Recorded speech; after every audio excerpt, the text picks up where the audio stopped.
बीडचं पालकमंत्रीपद भाड्यानं दिलेलं होतं. काडीचंही काम न करता 73 कोटींची बोगस बिलं बनवली. भाजप आमदार सुरेश धस यांचे गंभीर आरोप.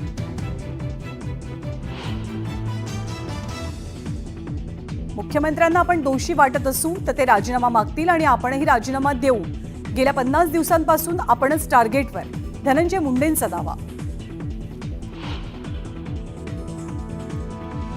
नैतिकतेच्या मुद्द्यावरनं धनंजय मुंडेंनी राजीनामा द्यावा. सुप्रिया सुळेंची मागणी. तर नैतिकतेच्या दृष्टिकोनातनं आपण दोषी नाही, धनंजय मुंडेंकडनंही पलटवार.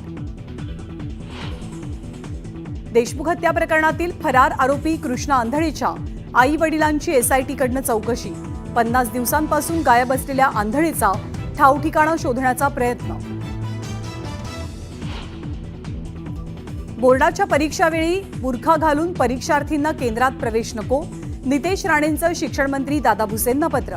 कॉपीच्या भीतीनं बुरख्याविरोधात राणे आक्रमक. सिद्धिविनायक मंदिरात तोकडे कपडे आणि स्कर्टला विरोध म्हणजे महिलांवरती अन्याय.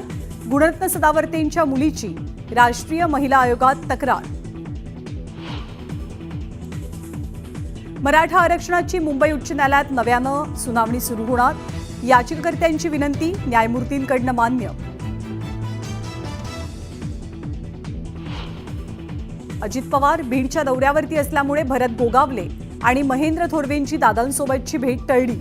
रायगडच्या पालकमंत्रीपदासंदर्भात मात्र गोगावलेंचा दावा कायम.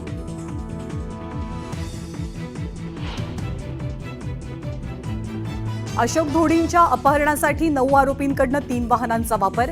पोलिसांकडनं 4 आरोपी ताब्यात तर 5 जण परराज्यात पळून गेल्याची सूत्रांची माहिती.